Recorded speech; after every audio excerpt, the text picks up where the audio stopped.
When I was here as a soldier 40 years ago, I had no connection whatever with the culture, really, so I didn't begin to appreciate it. When I first came back 3 years ago, I began to understand. It's just a shame. Number one, it's a shame we didn't make a greater attempt to understand this culture before we tried to remold it in our own image.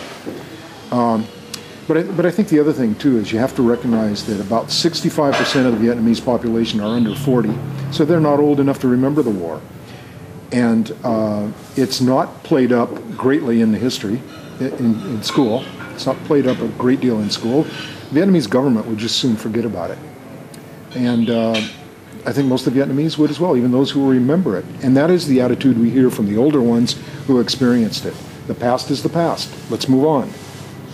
When we have visited significant sites with our previous tour groups where the veterans in our group had served and experienced grisly events. In many of them, someone will ride up on a bicycle. An older man will ride up on a bicycle, stop, ask what it is we're doing at this particular roadside, by this particular ditch, why are we here? And then identify himself as Viet Cong. And we've had several of these experiences, and there's great shaking of hands and a holding of arms and pictures taken together. And the expression that one of these men used through our translator was, "The war was a long time ago. We are all now brothers." First of all, I have to qualify that and say I understand, by virtue of the fact that I still am involved with a lot of veterans of the Vietnam War, socially and in some other ways as well, that coming back, many of them aren't ready to come back.